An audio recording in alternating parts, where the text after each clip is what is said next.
What's up, everybody? Give it up for Arnie. It's like an Andy Rooney type of dude.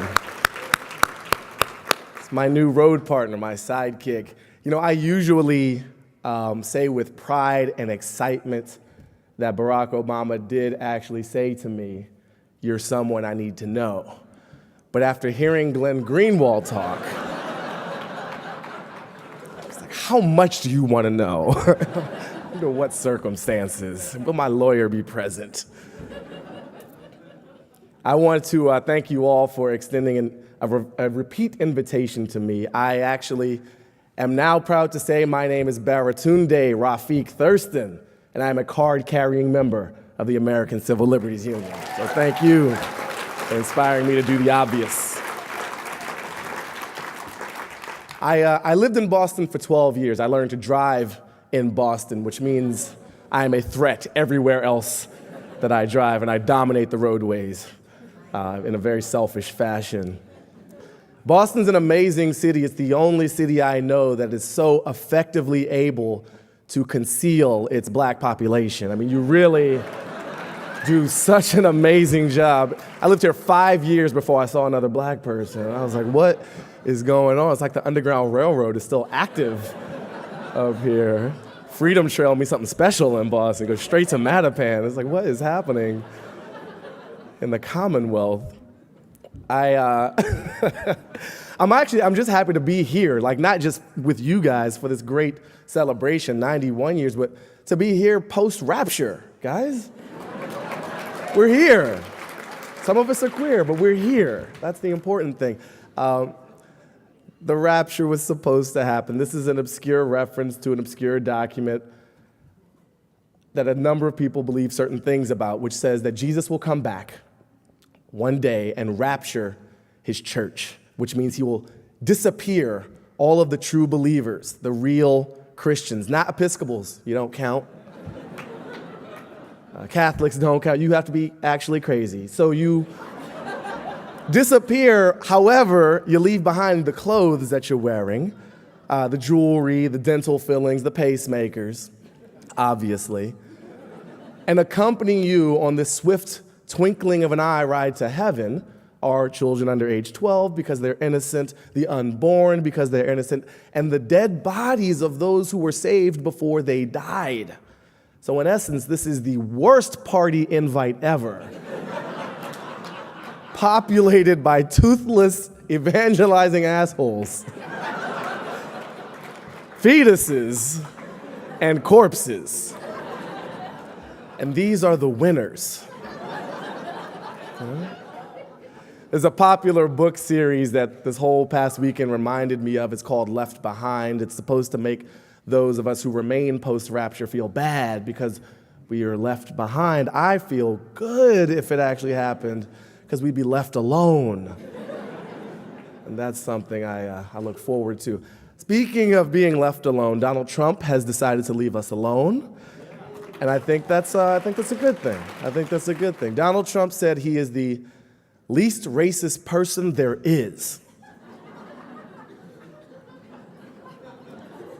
Shortly after, Donald Trump said, "I have always had a great relationship with the blacks." Now, as a black myself, I feel that I'm a credible person to weigh in on this subject. Most people who have good relations with my people, A, don't feel the need to say so. It's self-evident.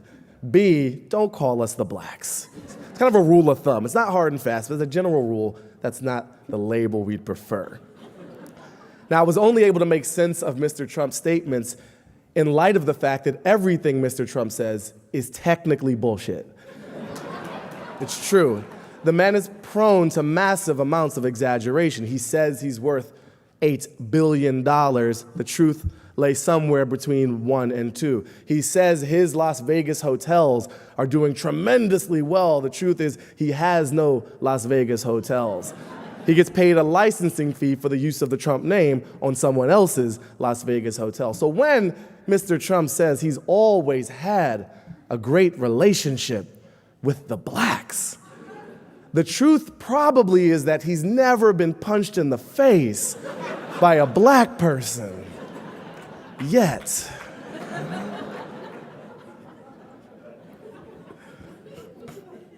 I want to give you guys a quick background on me and particularly where I'm from, which in this case starts with where my family is from. Take a look at this picture. This is my great-grandfather, Benjamin Lonesome. Thanks for clapping for that dude. He's not funny, y'all. No, he was actually born a slave. He taught himself to read. He moved to Washington, D.C., which is where I grew up, and he worked for the government, died, as you can see, at near 100 years old. He gave birth to my mother's mother, Lorraine Martin, who was the first black employee at the U.S. Supreme Court. This is her getting commended by President Carter. Now, my grandmother was a very proud lady. She was clearly quite well-to-do given the career options in 1940s U.S. of A. She proudly sent my mother, who was a very wee child at the time. This is my mother as such an adorable, yeah, you can say, aw. See the resemblance? Yeah.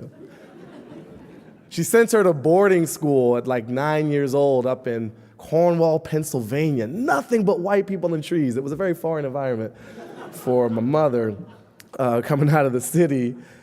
And my mother, came up really appropriately for a time. She wore dresses that went below the knee. She has a basket, as you can see. She is quite the very major model of an acceptable Negro woman.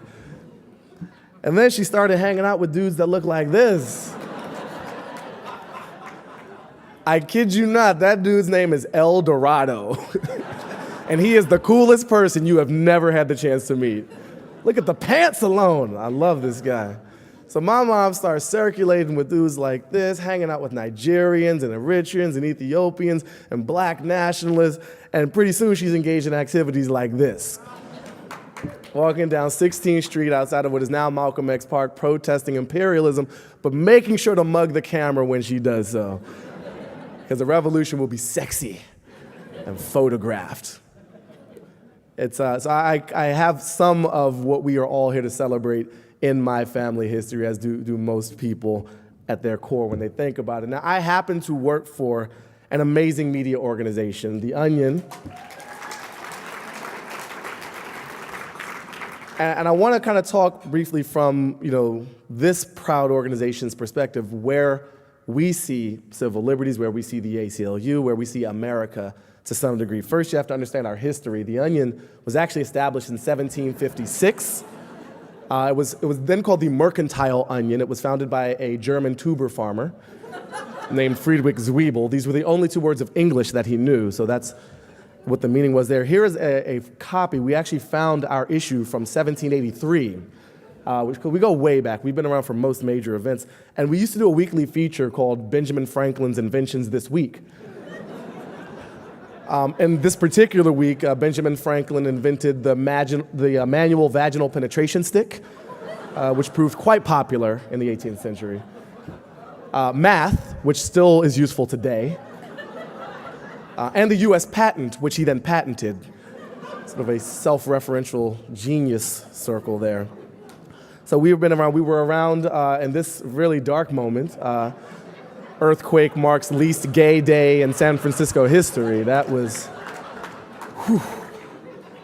tough on the nation. It still weighs heavily when I think about what those people suffered.